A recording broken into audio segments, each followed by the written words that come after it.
नमस्कार मित्रों। तो आज हम बात करेंगे हमारे हिंदी के पार्ट 1 जिसका नाम है भाई, जो कि एक निबंध है जो रामचंद्र शुक्ल जी के द्वारा रचित है। तो रामचंद्र शुक्ल जी का जीवन परिचय कुछ इस प्रकार है।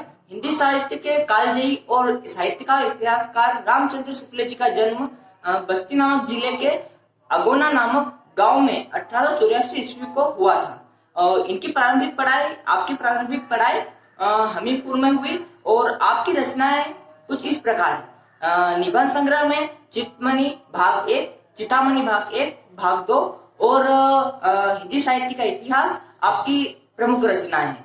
तो जैसा कि हमारा एक पार्ट 1 है भाई, जो कि एक निबंध है रामचंद्र शुक्ल जी के द्वारा रचित है, तो हम इसके बारे में कुछ बात करेंगे। तो भाई जैसा कि आप जानते हैं कि कोई भी डरावनी वस्तु या भयभीत डरावनी वस्तु को देखते हैं, डरावनी कल्पना करते हैं, तो हमारे मन में जो दुखद भाव या फिर किसी आपत्ति के आने के कारण या किसी घटना के घटित होने के कारण हमारे मन में जो दुखद भाव उत्पन्न होते हैं मनोविकार के रूप में, हमारे मन में मनोविकार के रूप में उत्पन्न होते हैं, उसे भय कहते हैं। तो भय के दो रूप बताए गए हैं, एक साध्य भय और दूसरा असाध्य भय। तो साध्य भय जिसे प्रयत्न के द्वारा भय पर जीत पाई जा सकती है, और असाध्य भय जिस पर प्रयत्न के द्वारा जीत नहीं पाई जा सकती।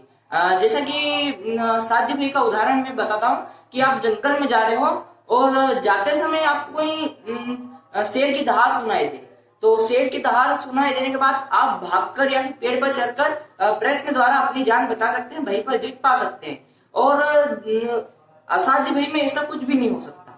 तो भय के दो रूप कुछ इस प्रकार थे।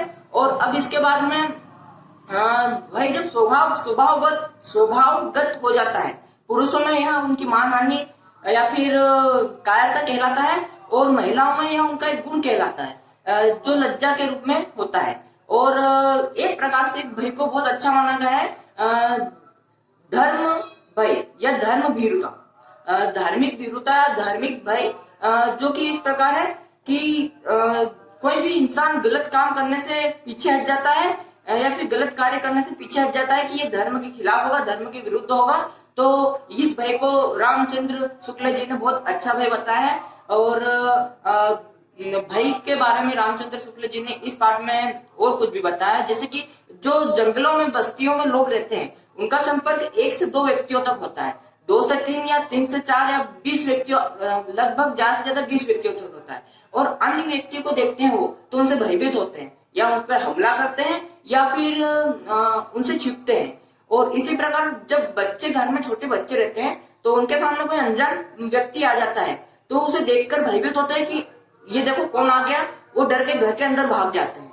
तो इस प्रकार का भय बच्चों में पाया जाता है। और एक प्रकार से भय जिसे लोग बात करते हैं कि भूतों का भय, तो यह भी एक मानसिक भय है।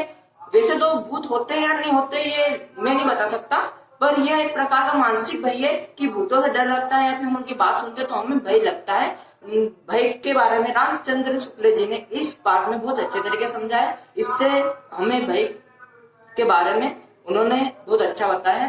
धन्यवाद।